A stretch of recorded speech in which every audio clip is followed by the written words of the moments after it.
श्री शिवाय नमस्तुभ्यम, हर हर महादेव।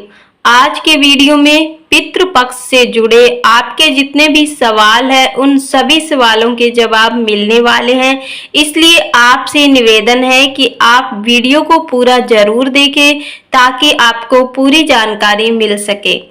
श्राद्ध पक्ष में हमें पितरों को नाराज करने की गलती नहीं करनी है। चलिए जान लेते हैं कि श्राद्ध क्या है और कैसे किया जाता है। हमारे पूर्वजों को ये 16 दिन मिलते हैं जो श्राद्ध के होते हैं। यदि हम इन 16 दिनों में कोई भी सत्कर्म करते हैं, भूखे को भोजन करवाते हैं, गौ ग्रास देते हैं, ब्राह्मणों को भोजन करवाते हैं, तो इसका फल हमारे पूर्वजों को मिलता है, उनकी तृप्ति होती है और जिससे वो प्रसन्न होकर हमें सुखी रहने का वरदान भी देते हैं। और यदि हम श्राद्ध नहीं कर पाते हैं तो वो हमसे नाराज हो जाते हैं और हमें श्राप देकर चले जाते हैं।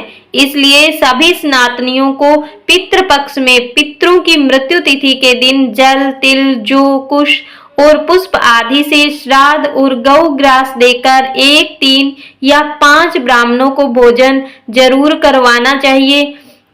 इससे हमारे पितृगणों की संतुष्टि होती है और हमें उनके ऋणों से मुक्ति मिलती है।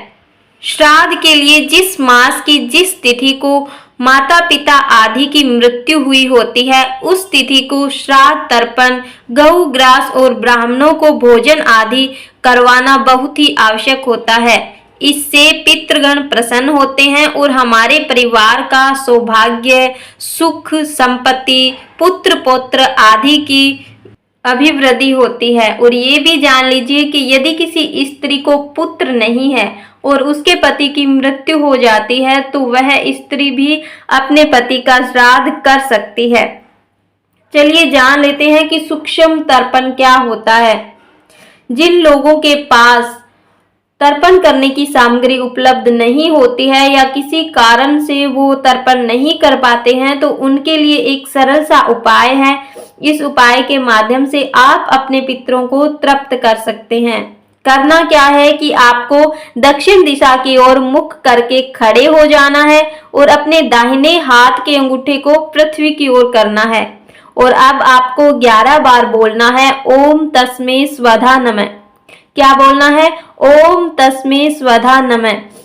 यह पितरों के प्रति आपकी श्रद्धांजलि होगी। इससे आपके पितृगण प्रसन्न होंगे।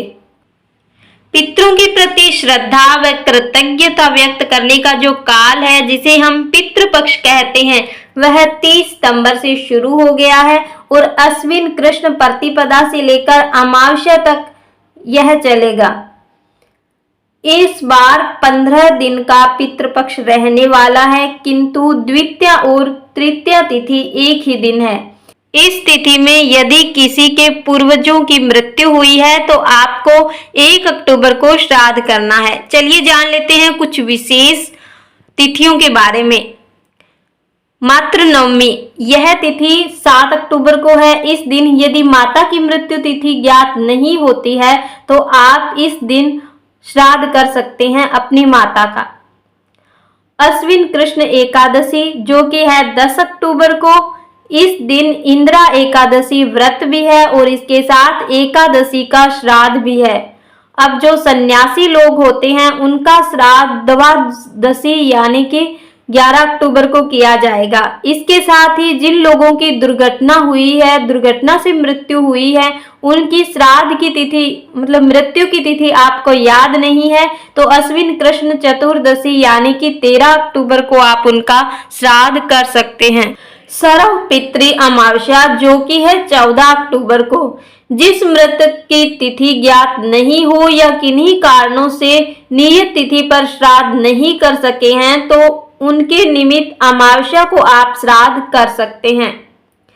जिनकी मृत्यु तिथि याद नहीं रहती या किन्हीं कारणों से हम श्राद्ध नहीं कर पाते हैं, ऐसे ज्ञात अज्ञात सभी लोगों का श्राद्ध सर्व पितृ अमावस्या के दिन किया जाता है। इस दिन श्राद्ध कर्म जरूर करना चाहिए और अपने पितरों को तृप्त कर, उन्हें खुश कर, उनसे आशीर्वाद लेकर उनकी विदाई करनी चाहिए। उम्मीद है कि आपको सब अच्छे से समझ में आ गया होगा। अभी भी आपका कोई सवाल है तो कमेंट बॉक्स में पूछ सकते हैं। आज के लिए बस इतना ही, मिलते हैं अगले वीडियो में। तब तक के लिए श्री शिवाय नमस्तुभ्यम, हर हर महादेव।